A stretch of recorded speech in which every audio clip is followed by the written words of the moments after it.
Christ has come to this world. ఎందుకు క్రీస్తు లోకానికి వచ్చాడు? ఎందుకు దేవుడే క్రీస్తు గలకు పుట్టాడో నేను 3 కారణాలు 4 కారణాలు చెప్పి ముగించి వేస్తాను. 33వ అధ్యాయం యెహెజ్కేలు గ్రంథం 33వ అధ్యాయం 11వ వచనం చదవండి. కరెక్ట్ కాగా వారితో మాట్లాడతాం. నాకే చూడాలి, పక్కన చూడదు. మీరు దయచేసి మీతో కాగా వారితో ఇట్లాను దేవుడు ప్రమాణం చేసి చెప్తున్నాడు, నా జీవముతోడు దుర్మార్గుడు, రౌడీ షీటరు, హంతకుడు, ఓ వ్యభిచారి, ఓ దొంగ, ఓ పనికి మాలోడు, మరి దుర్మార్గుడు మరణం వల్ల నాకు సంతోషము లేదు. దేవుడి సంతోషం దేనికలేదో చూడండి. దుర్మార్గుడు ఒక రౌడీ షీటరు, వాడితో చెడ్డోడు కావచ్చు, అంటే దుర్మార్గత నుండి మరలి బ్రతకడం వల్ల నీకు సంతోషం. కాబట్టి దుర్మార్గుడు రక్షించబడాలి, పాపి రక్షించబడాలి, అని హంతకుడు రక్షించబడాలి, వ్యభిచారం రక్షించబడాలి, దూషకుడు రక్షించబడాలి, అనగా అన్యులు రక్షించబడాలి, అనగా వాళ్ళు దూషించడం రక్షించాలి, హింసించడం రక్షించాలి. ఎంతమంది దూషించు ఒక ప్రార్థన చేసి ప్రభు అనేకం దూషించున్నామని ప్రార్థన చేసి ఎంతమంది దూషించు నా పిల్లలు. చాలాసార్లు మనం ప్రార్థనలు నేర్చుకున్నాం కానీ ఒకరి దిక్కునే మనం పట్టుకొని చేసుకురా. అనేకం దూషించిన ప్రభు, అనేకం దిక్కుని ప్రభావం వెళ్ళేసారు, అన్ని బయటకి వెళ్ళగొట్టిందా? ఏం చేశారు? చాలాసార్లు చిన్నదాని కొరకు మనం ఎంతో ఆలోచన చేస్తారు. కానీ ప్రభు సంతోషం వాళ్ళ స్వార్థ ప్రకటించినందుకు, మరి స్వార్థ ప్రకటించి జైల్లో పెట్టారా, నీ చేయి నరికారా, కాళ్ళు నరికారా, లేక ఏదైనా చేశారా?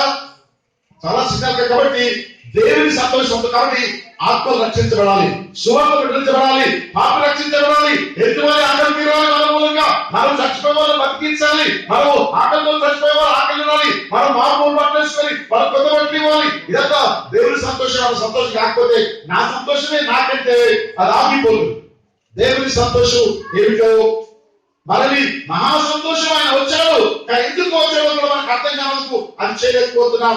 యెహెజ్కేలు 33:11 చదవాలి కదా. ఇదే యెహెజ్కేలు గ్రంథంలో 18:23 కూడా చదవండి. 18:23-32 అనిలోచన ఎందుకు క్రీస్తు దేవుడు శరీరాలుగా లోకానికి వచ్చాడో కొన్ని మాటలు నేను జ్ఞాపకం చేస్తా. ఆ తర్వాత ఎవరికి సమాధానం, ఎవరికి పిల్లలు జాగ్రత్త గోడెక్కిండు వాళ్ళ తల్లిదండ్రులు వాళ్ళు తీసుకొచ్చేవాళ్ళు. ఆ పిల్లలు తీసుకొచ్చుకోవడం వాళ్ళు ఎవరు పిల్లలు మీరు తీసుకొచ్చిన పిల్లలు మన అనుకోకు, నువ్వే మీతో వచ్చిన పిల్లవాడు అనుకోడానికి అది చదవండి. మీరు ఎక్కడ నక్కలేదు బాబు. దుష్టుడు మరణంతో ఎంత మాత్రం మనం ఏంది ఓ రౌడీ షీటర్ దుర్మకు వాడు ఎప్పుడు చేస్తే బాగుందని కోరుకుంటాను. కానీ భర్త సంస్థలో కొడుతు బాబు నువ్వు సాధారణ మనం చెప్పిస్తాం, భార్య తీర్చాలు సత్యబాబుని కోరుకుంటా, నాకు ఇంకొక దొరుకుతుందని మనకేదో ఎప్పుడు మనం కోరుకుంటాం. కానీ దేవుడు అంటాడు, దుష్టుడు మన గిన్నమాత్రం సంతోషము కలుగున తమ ప్రవర్తన దిద్దుకొని బ్రతుకుటే నాకు సంతోషం. ప్రవర్తన దిద్దుకోవడానికి మన జీవితం చాలా ప్రాముఖ్యత. కాబట్టి దుష్టుని మనలో సంతోషం లేదు. ప్రజలు నరకాన్ని వెళ్తే సంతోషం, నరకాన్ని దేవుడు దుష్టుల కొరిస్తే మనుషుల కొరకు చేయలేరు. తన స్వరూపంలో చేస్తే మనుషులు నరకాన్ని వెళ్ళని దేవుడు నరకాన్ని సిద్ధం చేయలేరు. నరకం అపవాదికి దూతలకు ఎదురుగా మనము దేవతలు అపవాదికి దూతలకు నియమించబడి అగ్ని కూడా మీరు వెళ్ళమంటున్నాడు. కాబట్టి మనుషుల కొరకు లేదు. ఎందుకు మనుషులు పోతున్నారు? అపవాదులను అనుసరిస్తున్నారు, దృష్టిని అనుసరిస్తున్నారు. కాబట్టి వారికి మనం సువార్త చెప్పాలి, వాళ్ళని ప్రేమించాలి, వాళ్ళని పలకరించాలి, వాళ్ళని శపించాలి, అవిధంగా చేయాలి. దేవుడు వారికి ఎక్కువ చదువుతున్నాను. అదేవిధంగా 32 కూడా చదువు. 32 కూడా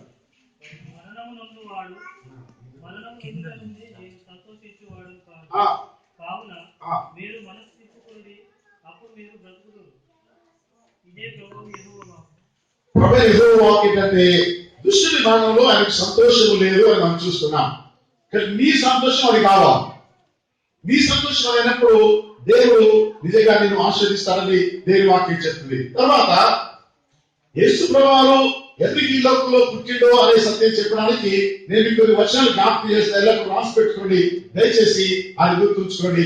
అయితే ఇప్పుడు 14వ వచనం మళ్ళొకసారి చదవండి. లూకా 14వ వచనం. ఆ,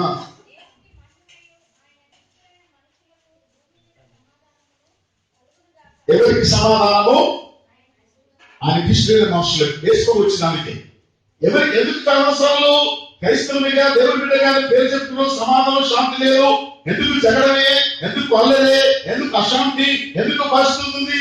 ఎందుకంటే ఆయనకి ఇష్టమైన జీవితాన్ని చాలా జీవిస్తలేడు. ఆయనకి ఇష్టమైన వారికి భూమి మీద సమాధానం ఇచ్చి ఏమీ లేదు, శాంతి ఇచ్చింది ఏమీ లేదు. చాలా నాకంటే నాకు శాంతి లేదు, సమాధానం లేదు, నెమ్మది లేదు. కోట్ల రూపాయలు ఉన్నాయి, అధికారం ఉంది, అవిధంగా ఉంది. నేను పెళ్లి చేస్తున్నానని తెలిసిన తర్వాత మా మిత్రుడు, ఎందుకంటే వేసుకోవడం నమ్ముకొని ఆయన బాప్సం తీసుకున్నాడు, మనోహర్ రెడ్డి గారు, ఇక్కడ ఎమ్మెల్యే, అందులో చాలా ఇంట్లో చేసిన బాప్సం తీసుకున్నాడు మిత్రుడు.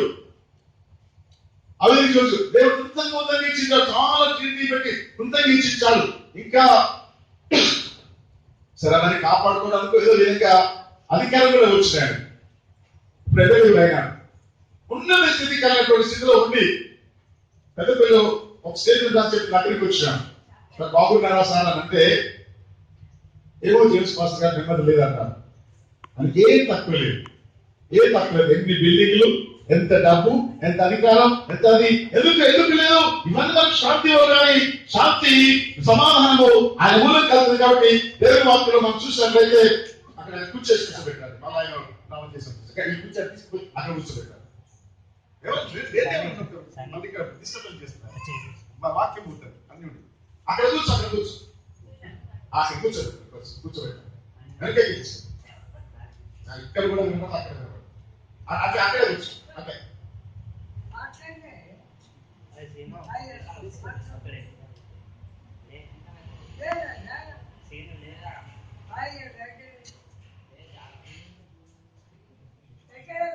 కాబట్టి ఎవరికి సమాధానం, ఎవరికి సమాధానం అంటే భూమి మీద ఆయనకి ఇష్టమైన మనుషులకు, ఆయనకి ఇష్టమైన మనుషులకు. కాబట్టి ఆయనకి ఇష్టలు ఎవరో నేను 3 వర్షాలు మీకు చెప్తాను, 3 వర్షాలు చెప్తాను. తర్వాత ఎందుకు క్రీస్తు లోకానికి వచ్చినో మీకు చెప్తాను. ఒక పూటతో గంటతో క్రిస్మస్ అయిపోదు. క్రిస్మస్ వర్తమానం చాలా ఉంటుంది. కాబట్టి ఎవరికి ఇష్టం దయచేసి చూడండి. ఎందుకు నీకు సమాధానం శాంతి లేదు, దివారాత్రులు పనిచేస్తున్నా తృప్తి లేదు, ఆరోగ్యం లేదు, ఎందుకంటే ఆయన ఇష్టాన్ని తెలుసుకోలేక జీవిస్తున్నాం. కాబట్టి దయచేసి మొట్టమొదటిగా ఎవరిష్టంలో దయచేసి సామెతల గ్రంథం తీయండి. సామెతలు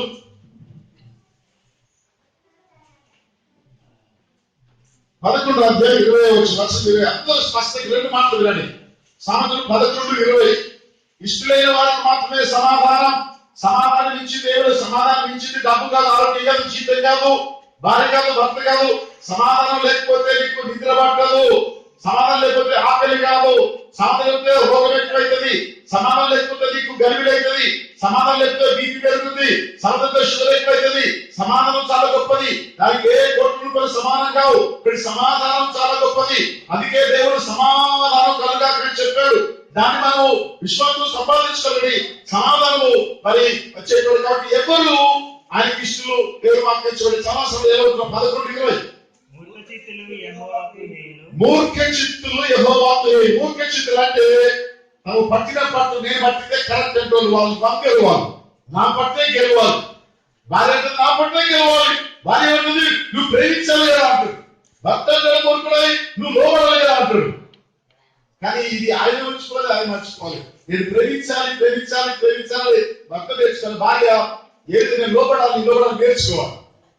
చాలా మూర్ఖం. మరి పట్టు ఈ పట్టులో ఉంటాం మనం, పట్టుదల ఉంటుంది. కానీ మూర్ఖ పట్టుదల వాళ్ళు హేయులని వాక్యం చెప్తుంది. ఎవరిష్టంలో కాదు 11:20. యథార్థంగా ప్రవర్తించేవారు ఆయనకి ఇష్టంలో దేవుడి వాక్యం చూసి యథార్థమైన ప్రవర్తన కలిగి యథార్థంటే నటన లేని జీవితము, ఒకే జీవితము. చర్చిలో తీరు, ఇంట్లో తీరు, బల్లో తీరు, గుళ్ళో తీరు, కిచెన్ లో తీరు, మరికొంటే ఒకే జీవితం జీవిస్తాం. చాలా సార్లు మన బ్రతుకులు మారక శాంతి లేక మనం కన్ను గీతి కాసగిసి ఏసగి చేసి ముందోటి వెనుకోటి బైబిల్గా వాడు మూర్ఖుడు అంతా.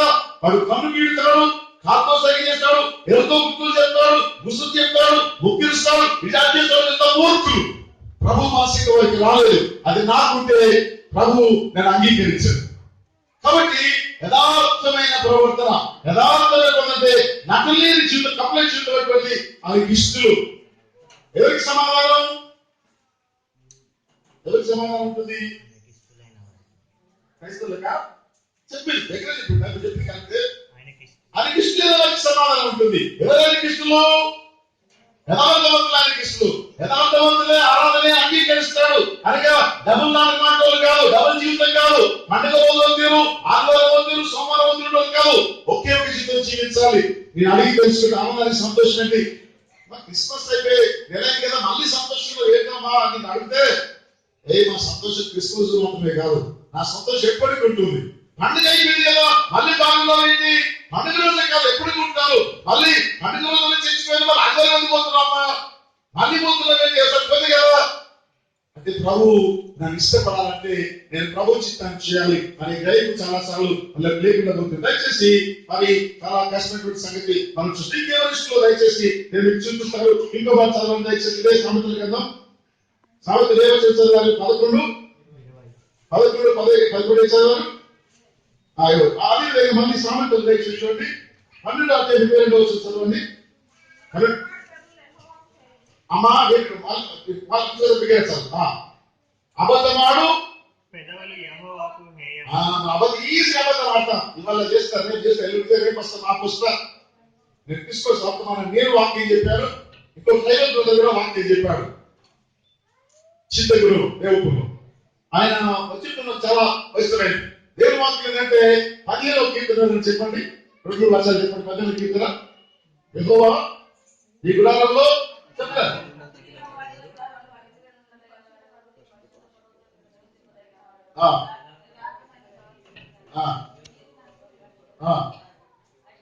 చాలు.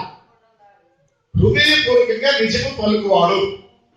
అబద్ధమాడు కానీ ఇవాళ వస్తారు, రేపు వస్తారు, అది ఎవరికి ఇష్టం లేదు. పెదవులు, ఈ పెదవు స్థుతి దేవుడు వినడు. ఆయన స్థుతి పెదవులేని డబ్బులు కాదు. ప్రభు మా కేవలం పెదవులు అర్పిస్తామని చెప్తున్నారు భక్తులు.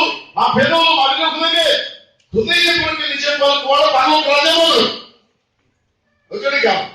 ఆ వస్తు సార్ నలుడు కాదు.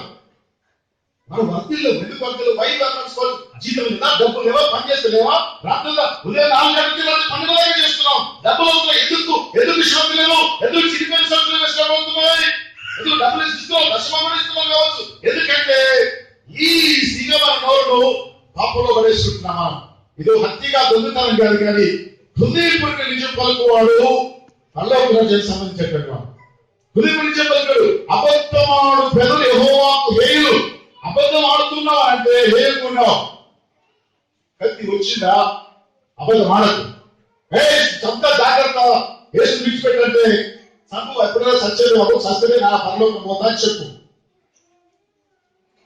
చాలా సార్లు మనం ఆ విధంగా లేవు. మనం ఈజీగా వెళ్ళిపోతాం. ఎట్లా నాకే అబద్ధపడవచ్చు. కానీ దేవుని దగ్గర నేను నిమిత్తమాత్రం లేకపోవచ్చు. నా భక్తుడు నాకు ఆత్మీయ దాన్ని దృష్టి వల్ల ఈ సంవత్సరం ఆయన లేరు. చాలా మంది సత్యవలస లేరు, చాలా మంది లేరు. నేనెత్తని వాడిని నెక్స్ట్ టైం నాకు లేకపోవచ్చు. కానీ దేవునితో చేసే నిబంధన ఏంటి, దేవునికి సంబంధం ఏంటి? మరొకసారి చెప్పండి. సామెతల గ్రంథం 12:22 అబద్ధమాడు పెదవులు దేవునికి ఇష్టం లేదు. ఆ పెదవులు లేకుండా మంచి అధికారి చాలా సార్లు ప్రభువా చెప్పేది ఇంటి ముందు నేను పాపంలో పడకుండా నా నోరు మూయి, ఒరిజినల్ చేసేవాడు కాకుండా నటన లేకుండా నా నోరు మూయి అని చెప్పారు. చాలా మరి పెదవులు ఉన్నాయి, అది అబద్ధాన్ని కనుక్కుంటున్నాం. మనం దేవుడితో ఆడుతున్నాం, దేవుడితో అగ్నితో ఆటలు ఆడుతున్నాం. మనం చాలా జాగ్రత్త. Don't play with God, don't play with fire. అగ్నితో ఆటలాడకు, దేవుడితో ఆటలాడకు. నిజంగా కూడా దేవుడి దగ్గర సత్యమే చెప్పు. యాకోబు పేరేంటి? అక్కడ వేరే పేరు చెప్పినాడు, ఇక్కడ వేరే పేరు చెప్పినాడు. ఇప్పుడు దేవుడు అంటే నా పేరు యాకోబు మోసగానే అంటున్నాడు. జీవితం మారిపోయింది. మనం చూస్తున్నాం. ఈ వార్తలు మనం చదివినాం. దేవుడు దాదాపు నవంబర్ 1st వీక్ నుంచి దేవుడి దగ్గర కనిపెట్టి ప్రార్థిస్తుంటే నాకు మన సంఘానికి వాగ్దాన వర్తమానం ఇచ్చాడు. అది 21st ఇక్కడ పెడతాం. నేను మన వ్యక్తితో వాగ్దాలు ఉంటాయి. ఈ వాగ్దాలు కూడా చాలా సార్లు మనం విన్నాం, కానీ మన జీవితంలో సూర్యుడు ఇంకా ఉదయించలేదు, నీతులు ఉదయించలేదు, సూర్యోదయం కాలేదు, ఇంకా యథార్థ ప్రవర్తన లేదు. అలా ఉండిపోయిన సంవత్సరం గడిచిపోయి, కానీ before you enter into the new year. కొత్త సంవత్సరంలో ప్రవేశించుకుంటూ ఈ వారంలోనే ఫస్ట్లో పడి ఉపాసం ఉండండి, కన్నీళ్ళు విడవాలి, పాపాలు ఒప్పుకోండి, కాబట్టి సరి చేసుకోండి. క్రిస్మస్ ఏంటంటే సమాధానం. ఎందుకు శాంతి లేదు? ఎందుకు దొంగచాటు? ఎందుకు చాటు బతుకు? ఎందుకంటే అబద్ధమాడు పెళ్ళహో హీలు ఇది లేదు. సత్యవర్తనులు. అబద్ధమాడుకుంటే అన్నం దొరుకుతుందా? అబద్ధమాడికి పెళ్ళి అవుతుందా? అబద్ధమాడి వయసు దాకా వెళ్ళిపోతే పెళ్ళి అవుతుందా? పెళ్ళి అయితే వచ్చి పెళ్ళి అవుతుందా? సులభంగా ఉండదు. అబద్ధమాడుకుంటే ఎట్లయితే అనుకుంటావు? అబద్ధము నిజంగా మరి మనము దాన్ని అసహించుకోవాలి. ప్రభావ నాకు సాయం చేయి, సాయం ప్రభావం అడగాలి. సత్యవర్తనులు ఆయనకి ఇష్టలు. ఇంకొక వచనంలో చెప్పి ఎందుకు యేసు లోకానికి వచ్చిందో మీకు చెప్తాను. 1:5 అవుతుంది. నేను ఇంకొక 10 నిమిషాల్లో ముగిస్తాను. 10 నిమిషాల్లో ముగిస్తాను. దయచేసి చూడండి. మరి ఆ హెబ్రీ పత్రిక 11 ఆన్సర్లోని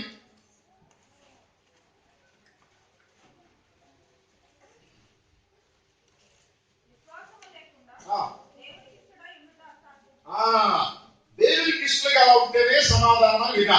మన సత్యం సమాధానం దేవునికి ఇష్టలుగా ఉంటే అయితే ఎట్లా దేవునికి ఇష్టంగా ఉంటాం? విశ్వాసం ద్వారా. విశ్వాసం ఏ సూపర్ మార్కెట్లో దొరుకుతుంది, ఏ కాలేజీలో దొరుకుతుంది, ఏ బైబిల్లో దొరుకుతుంది, ఎక్కడ దొరుకుతుంది? విశ్వాసం ఎక్కడ దొరుకుతుంది? దేవుని వాక్య సహవాసం ద్వారా మాత్రమే విశ్వాసం దొరుకుతుంది. ఇంకెక్కడ దొరకదు, ఎక్కడ దొరకదు. దేవుని వాక్య వినికిడి ద్వారా వాక్యం చదువుతా వినుట ధ్యానించుతా దేవుడితో సహవాసం విశ్వాసం దొరుకుతుంది. ఏం దొరకదు, ఏం దొరకదు. అవసరాలు విశ్వాసాన్ని సంపాదించుకోలేకపోతున్నాము. అన్ని సంపాదించబోతుంది విశ్వాసము సంపాదించు. కాబట్టి అది కృష్ణులంగా ఉండాలంటే విశ్వాసం కావాలి, దాంట్లో సత్యవంతులు కావాలి. చాలా ప్రాముఖ్యమైనది. క్రీస్తు ఎవరు మనం అర్థం చేసుకుంటారు, సమాధానం ఇచ్చేవారు కాకుండా అనిష్టం చూసేవారి సంగతి మనం చూస్తున్నాం. పిల్లారా మీకు తెలుసు, ఈ 10 నిమిషాలు జాగ్రత్తగా 15 నిమిషాలు చాలా జాగ్రత్తగా రండి. క్రీస్తును అర్థం చేసుకోలేదు, మనం చాలా అర్థం చేసుకోలేదు. క్రీస్తును శిష్యులు కూడా అర్థం చేసుకోలేకపోయినా యేసును అర్థం చేసుకున్నారు.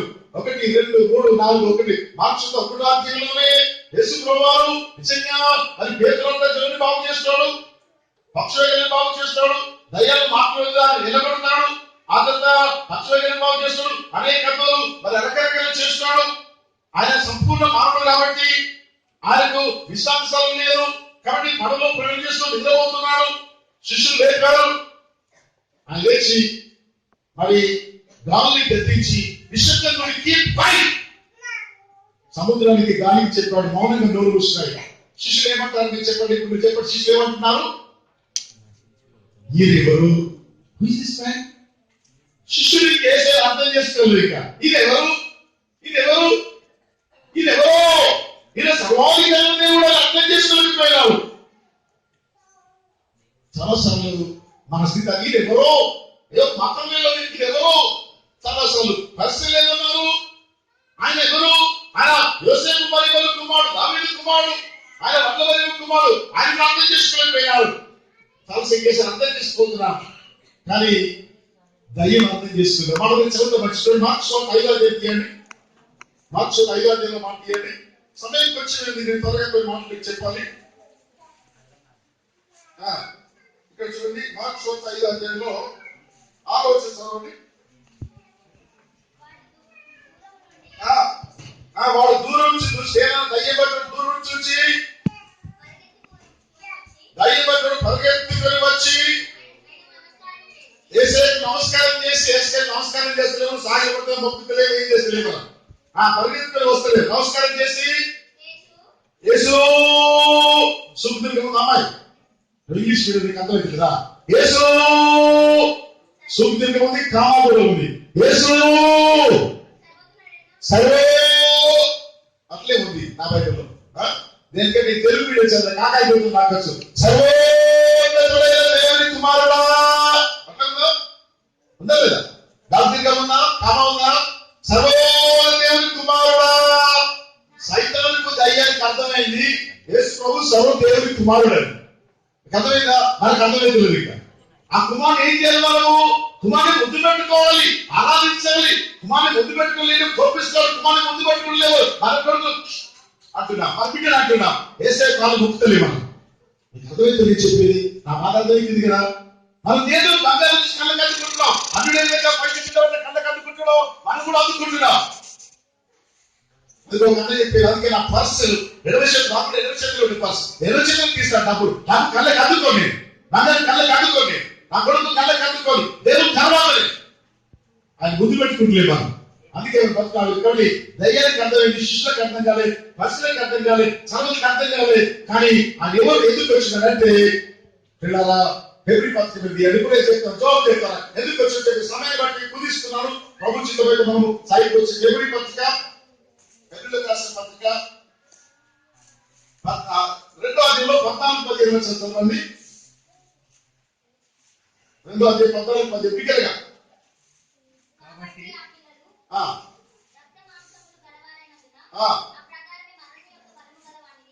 మరణం యొక్క బలం గలవారిని అనగా అపవాదిని మరణము ద్వారా నశింపచేయుటకు జీవితకాలమంతయు మరణం చేత దాసులో విడిచుటకు ఆయన కూడా రక్తమాంసంలో పాలుపడే. ఎందుకు వేసే రక్తమాంసం దర్శనం వచ్చాడు?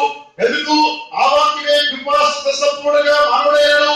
ఎందుకు రక్తమాంసంలో పాల్గొన్నాడు? ఎందుకు రక్తమాంసాన్ని ఎందుకు శరీరానికి వచ్చాడంటే మనము బలవాన్ని వారికి అణచివేయడానికి, అపవాదికి అణచివేయడానికి, వారు జయించడానికి. కాబట్టి జయించడానికి మనం అర్థం చేసుకునే మనం అపవాదిని జయించాలి. అపవాదం పక్కలో ఉంటాడు, బలపరుస్తాడు. ఏ పోతుంది? ఫస్ట్ పోయిన కదా, పండుగ పోయిన కదా, మళ్ళీ ఆధారం పోతే ఏమవుతుంది? మొదటి నెల వేరు కదా, ఆరాధన పల్లెలు పోతే ఏమైతుంది? ఏమైతే ఏం కాదు. దాని చూడు 50 క్రైస్తవులు వాళ్ళు అల్లుడు వాళ్ళు అందరికి సైతం చూపిస్తారు. ఏం కాదు, ఏం కాదు, వాళ్ళకి ఏం కాదు, నీకేం కాదు. అది సైతం కూడా ప్రభుత్వ సైతాన్ని చేసిన కానీ వచ్చాడు కదా.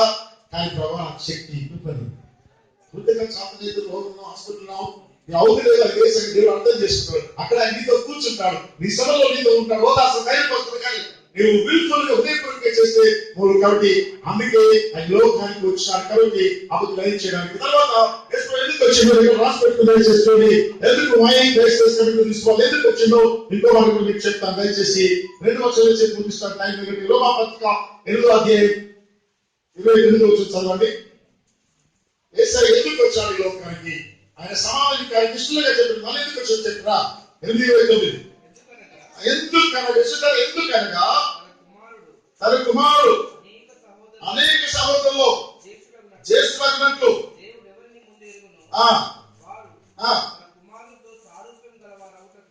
వినండి ఒక్క నిమిషం. ఎందుకు వచ్చాడంటే మనం అతని కుమారుతో స్వరూప మనం యేసులాగా జీవించడానికి, యేసులాగా జీవించాలని, యేసులాగా ఉపయోగిస్తా, యేసులాగా ప్రార్థించాలి, యేసులాగా మరి నడవాలని సరస్వతి పాటలు పాడుతుంది. మనకు కూడా పుస్తకంలో పాట ఉంది, మన పుస్తకంలో పాట ఉంది. యేసులాగా జీవించాలని. యేసయ్య పరిచయం చేయించుకోనికి రాలేదు.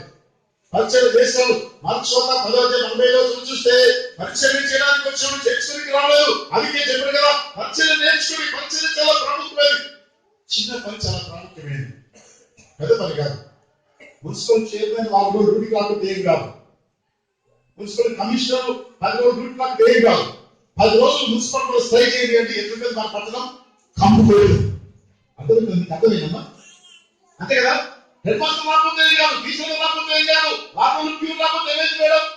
కప్పుకుంటుంది కూడా. మున్సిపాలిటీ అది గొప్ప పని, అది తక్కువ పని అంటున్నాం మనం. పరిచయం చాలా గొప్పది. అధికారులు ఉంటాయి కానీ 10 రోజులు వీళ్ళు మున్సిపాలిటీ జీతాలు తక్కువిస్తారు, ఇయ్యరు, అణిచివేస్తారు, దరిద్రులు అవినీతి చేస్తారు, సైతం అధికారికి అట్లా చేస్తారు. కానీ 10 రోజులు స్ట్రైక్ చేయాలి అని పట్టణం కంపు కొడుతుంది. చిన్న పని గొప్ప పని, చిన్న పని గొప్ప పని. మనం 10 టేబుల్కి స్టార్ హోటల్కి వెళ్ళి మన చక్కగా కూర్చొని అంతా రెడీగా వస్తుంది. అది గొప్పదే కదా. దాని వెనక ఎంత ప్రయాసం ఉంది కదా, ఎంతో ప్రయాసం ఉంది కదా, వెనక చేసే పని. కాబట్టి పరిచర్య తగ్గింపు అది చాలా ప్రాముఖ్యమైనది, క్లీన్ చేసేటువంటి. కాబట్టి విషయం కూడా ఎందుకంటే మనకు స్వరూపం గలవారం కావాలి. ఆయన స్వరూపంలో యేసులాగా జీవించాలి. అది పరిచయం చేశాడు. ఆయన అందరి కోసం పెట్టాడు. ప్రభు నన్ను ప్రేరేపించాడు. ఈ 40 సంవత్సరాల సేవలో 2-3 సార్లు ఆ సేవకులందరూ ఉండగా, ఈ మందిరం కూడా అది సేవకులందరూ కూడా అందరూ కూర్చున్నప్పుడు వాళ్ళ కాళ్ళు కడిగి కొత్త వాళ్ళ కాళ్ళు కూర్చి మరి కాళ్ళు కడిగి ఆలోచన చేసుకో. నా ప్రభు నేర్పిండు కదా, ఆలోచన చేసుకో. వేసుకో అందరి కాళ్ళు అడుగుతూ దొంగ కాళ్ళు కూడా కడిగాడు. ఆయన అమ్ముకునేటువంటి యూదా కాళ్ళు కూడా కడిగాడు అని తెలియదా? పరిచయం చేసి పరిచర్య తక్కువ అనుకుంటాం, మనం ప్రసంగం అనుకుంటాం, ఎవరైనా ప్రసంగానికి వాళ్ళకి వెళ్ళి వెలిగున్నాం. కాబట్టి పరిచర్య నేర్చుకుంటే మనం ఏం నేర్చుకోం. అట్లయితేనే ఆయన కుమార్ స్వరూపం వస్తాడు.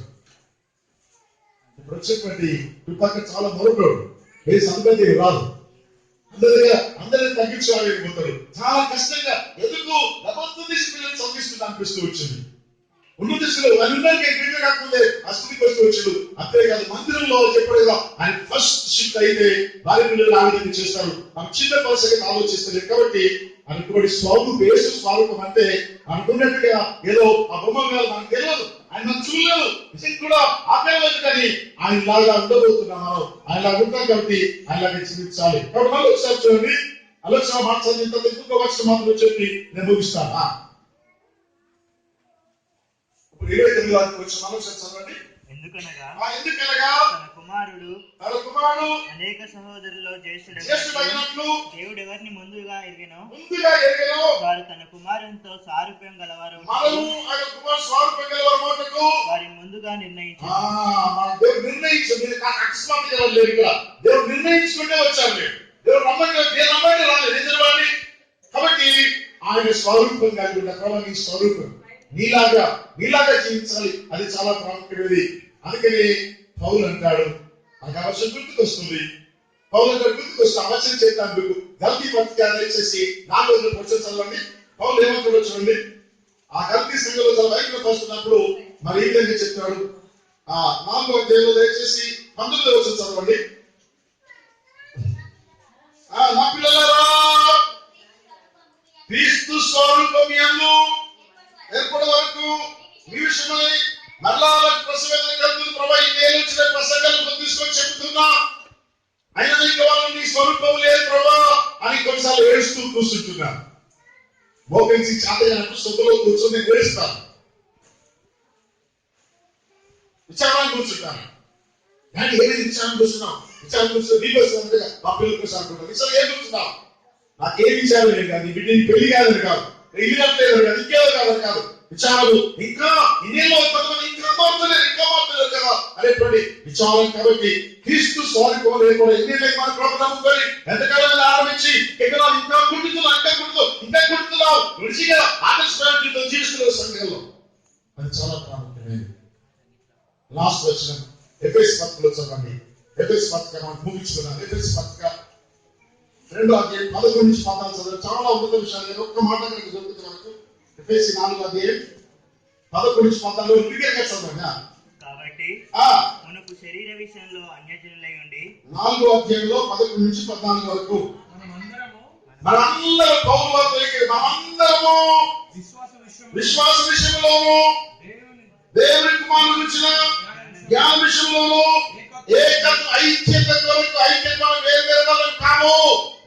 మనకి వేరు పేర్లు ఉండొచ్చు, ఒకరి పెళ్లి మనకి వేరు ఇంటి పేర్లు ఉండొచ్చు, వేరు ఉండవచ్చు. కానీ యేసు రక్తంలో మనం ఒక్కడే. మనకి ఐక్యత, ఒకరినొకరు గౌరవించి పెంచాలి. ఇక్కడ విశ్వాసం మనందరము ఏకత్వము పొంది సంపూర్ణ పురుషులు మగవరకు